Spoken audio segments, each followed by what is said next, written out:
my speaking voice. I'm going to be chewing gum when I speak. That's okay.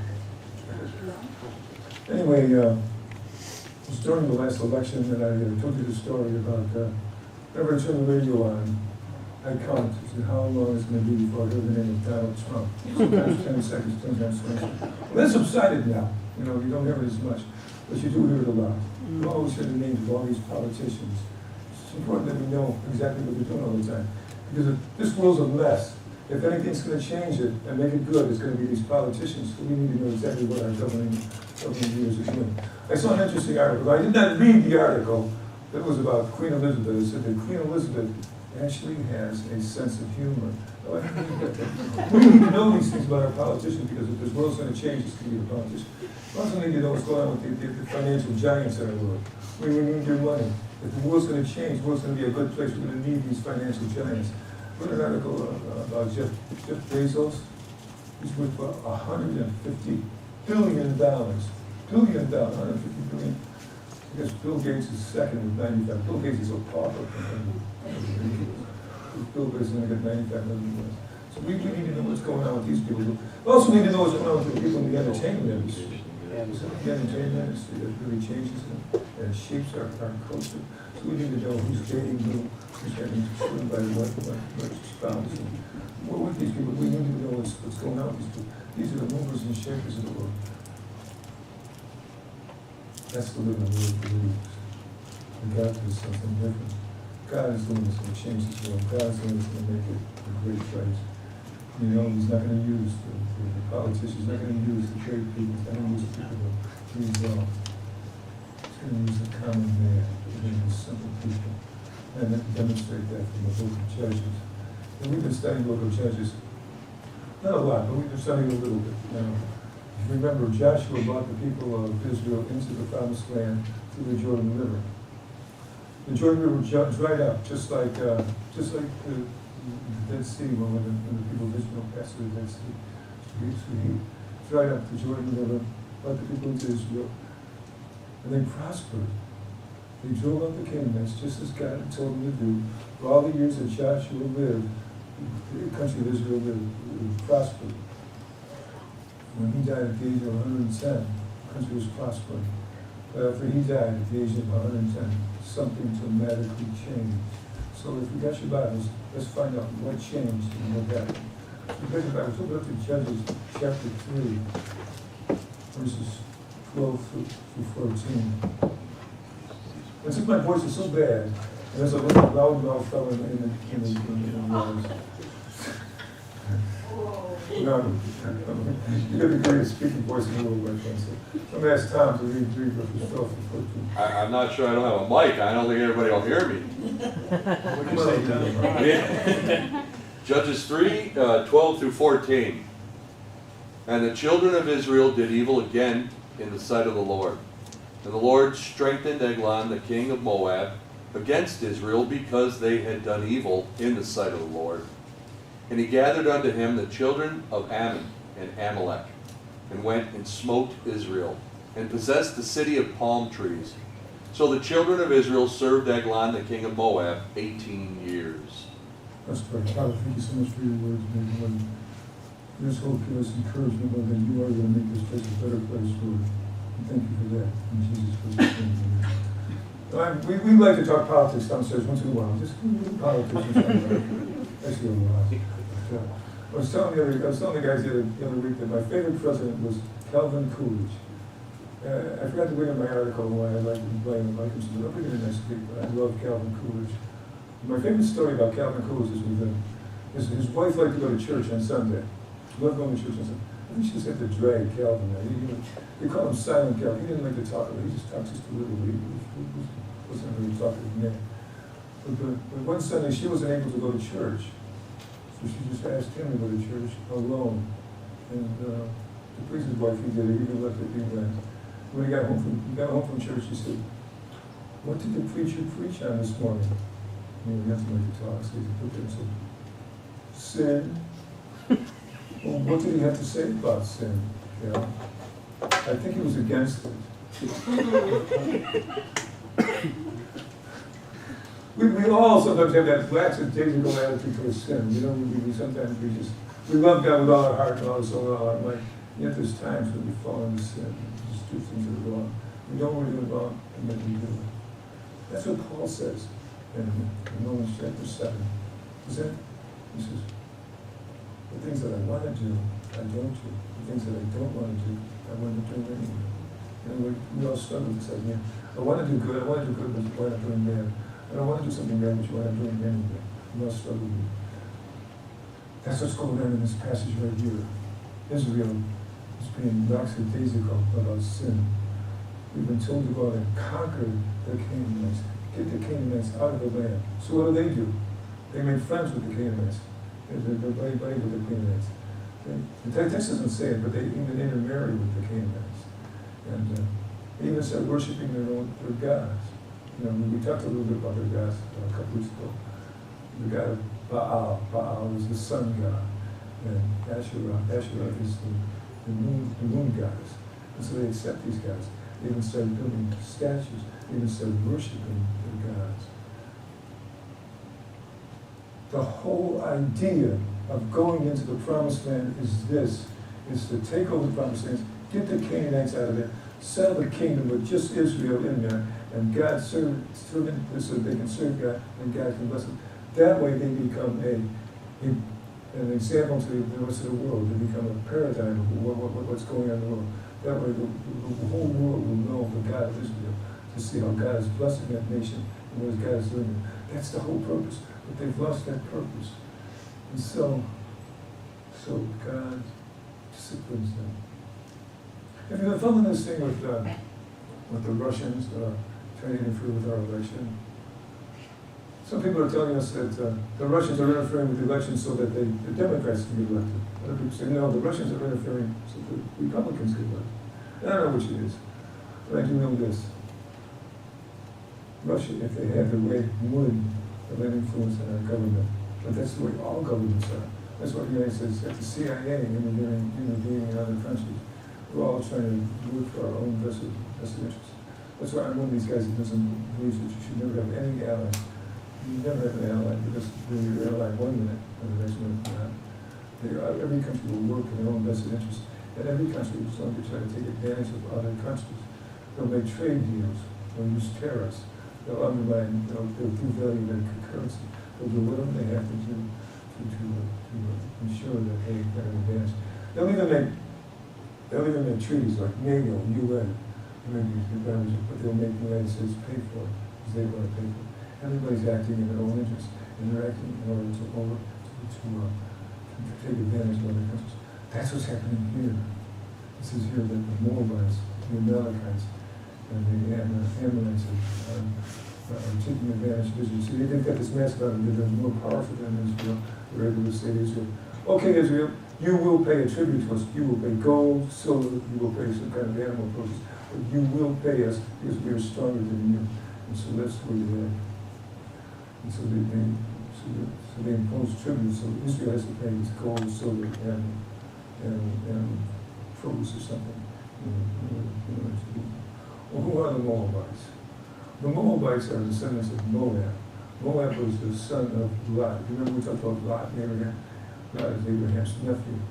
And so Moab is the son of Lot. And they become the Moabites. You remember the Moabites? Remember them in the book of Numbers? Remember that story? When they tried to hire Balaam to curse Israel? And God wound up making a fool of him by having a donkey talk to him. But they've always been against Israel from day one. And the Ammonites are, again, the Moabites, the southeast of Israel. And the Ammonites are also southeast of Israel. They're also descendants of Lot. And the Amalekites are descendants of Esau. Remember, Esau and Jacob were twins, and Esau and Jacob are clashed. Jacob is the father of Israel. Esau is the nation, the founding nations that will fight Israel from the very beginning. Remember, the Amalekites, they're throwing Israel's back from the very beginning. Remember that wonderful story in the book of Exodus, where the people of Israel are all fighting, And Moses is watching the fight. He's got to keep his arms raised. As long as he keeps his arms raised, Israel will prevail. If he has to go, the other guys will prevail. And finally, Aaron sits him down and lifts up his arms so that Israel will prevail. The enemy that they were fighting are the Amalekites. So they're fighting these people from day one. They've been a thorn in the side, and now they're here taking them over. It says that they've taken over the city on the oasis. What's the city on the oasis? Well, the city on the oasis is Jericho. Remember when the people of Israel crossed over Jordan, they circled the city of Jericho 7 times, and the walls of Jericho fell down. And Joshua put a curse on that city. Anybody who tries to build those walls up will be cursed. So they never built the walls up. So the Ammonites, the Amalekites, and the Moabites took over the city like that very, very easily. And then because of Joshua's curse. Joshua's curse continued into the book of Kings. Remember King Ahab and Jezebel, who was a wicked king. He tried to rebuild the walls of Jericho. Because he tried to rebuild the walls of Jericho, his eldest son died. And then also continued until his youngest son died. So the curse was fulfilled. So, what's happened here is that Israel is following the sin. God has let this happen to them. So I'm going to ask Tom to read verses 15 through 27. Tom, you got it? I got it. But when the children of Israel cried unto the Lord raised them up a deliverer, Ehud, the son of Gera, a Benjamite, a man left-handed, and by him the children of Israel sent a present unto Eglon, the king of Moab. But Ehud made him a dagger which had 2 edges, of a cubit length, and he did gird it under his raiment upon his right thigh. And he brought the present unto Eglon, king of Moab, and Eglon was a very fat man. And when he had made an end to offer the present, he sent away the people that bare the present. But he himself turned again from the quarries that were by Gilgal, and said, I have a secret errand unto thee, O king, who said, Keep silence. And all that stood by him went out from him. And Ehud came unto him, and was sitting in a summer parlor, which he said for himself alone. And Ehud said, I have a message from God unto thee. And he rose out of his seat, and Ehud put forth his left hand, and took the dagger from his right thigh, and thrust it into his belly. And the haft also went in after the blade. And the fat closed up upon the blade, so that he could not draw the dagger out of his belly, and the dirt came out. Then Ehud went forth through the porch, and shut the doors of the parlor upon him, and locked them. When he was gone out, his servants came, and when they saw that, behold, the doors of the parlor were locked, they said, Surely he covereth his feet in his summer chamber. And they tarried till they were ashamed, and behold, he opened the doors of the parlor. Therefore they took a key and opened them. And behold, their lord was fallen down dead on the earth. And Ehud escaped while they tarried, and passed beyond the quarries, and escaped unto Sereth. And it came to pass, when he was come, that he blew a trumpet in the mountain of Ephraim, and the children of Israel went down with him from the mount, and he before them. Remember the mnemonic device we use to remember how to think our way through the book of Judges? It's like a cycle going on. It's a cycle continuously going on and on and on. The cycle's like this. One commentator made an alliteration of it. There's sin, and then there's slavery, and there's supplication, and there's salvation. In other words, Israel falls into sin, God brings them into slavery, or judges them, or disciplines them. Then they cry out, they repent, or they supplicate God, and then God sends a deliverer.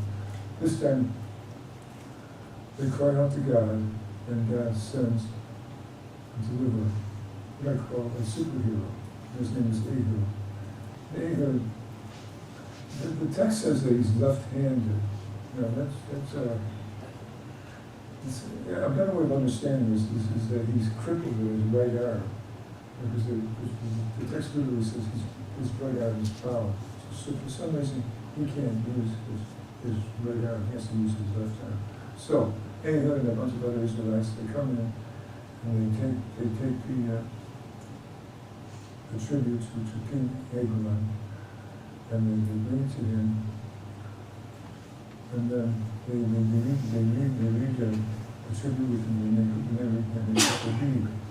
For some reason, Ehud turns around and goes back. How did he go back? Some commentators believe that he saw idols somewhere and it caused him to change his thinking about what's going on. But maybe for some reason, Ehud goes back and he tells the king's messengers and the king. And he's got a special message for God from him. Now, he's left-handed, so he's going to draw his sword from here. He's got a two-edged sword that's a cubit long. A cubit in the Bible is from the elbow to the knuckles. So that's the side of the sword. And he's got it in his right side. A few years ago, I read this story about the airport. You know that airport security?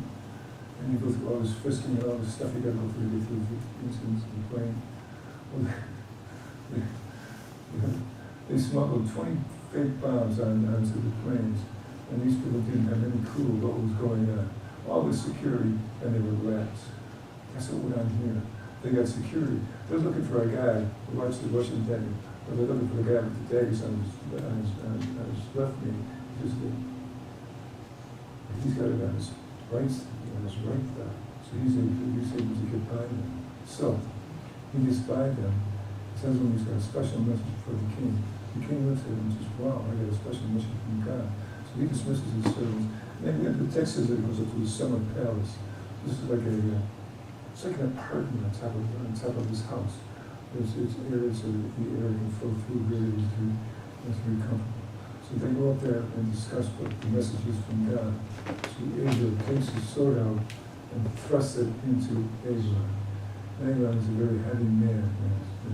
His balls are falling out of him. It's like blood, guts and everything starts falling out of him. And Ehud escapes. And so, the king's attendants come up and you just stand there waiting. And they're waiting. It's going to be the point where it's embarrassing. What would you do? We will not, or we will disturb the king, but we'll be doing it a long time. And then someone says, look, everybody's relieving us. It says that it was a Hebrew idiom for when you go to the bathroom. It says that his robes cover his feet. That's just an idiom for going to the bathroom in the Hebrew language. And they say, well, his robes are covering his feet, so we'll just wait till he's done. Why would he even think that? Because in the summer places where it's aerated and the air comes in and out very easily, they're smelling his bowels and smelling his guts.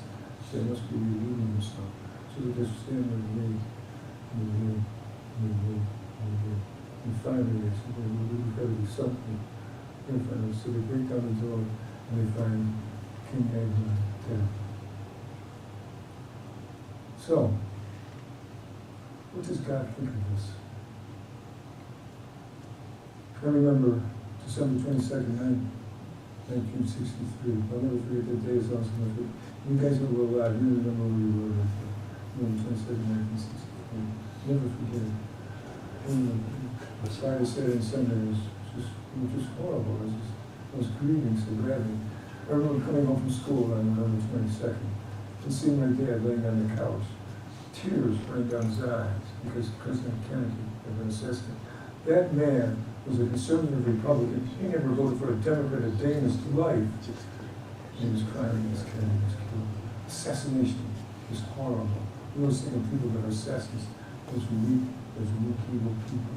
We think of people like that committed assassination, Bobby Kennedy, or Martin Luther King, or Abraham Lincoln. We think of people as cowards and evil people. That's what we think of assassins. But what does God think of people? This is a different story. This is holy war. God has declared holy war. When Muslims think of holy war, they just think somehow you're offended by religion, they're about to kill you. That's holy war in the eyes of another person. In the eyes of a Christian and a Jew, when you're at holy war, it means that God has declared war in order to go out and carry out the war.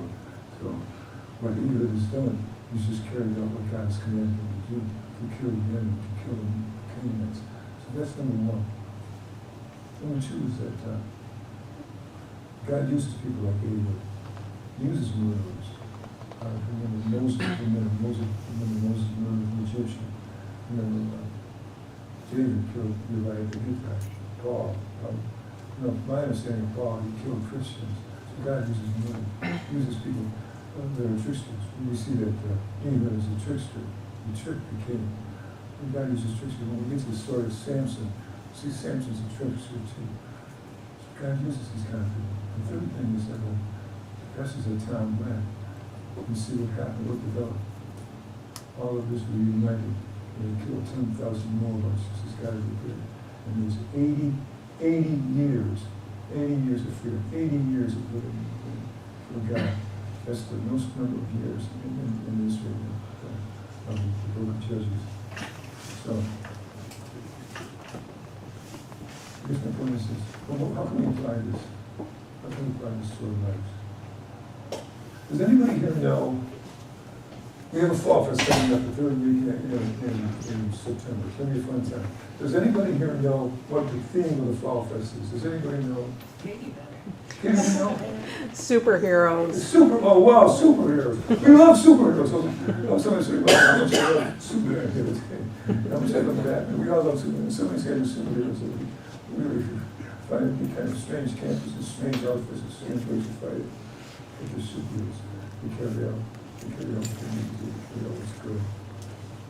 In our hearts, in our mind, in God's heart, in God's mind, you and I are superheroes.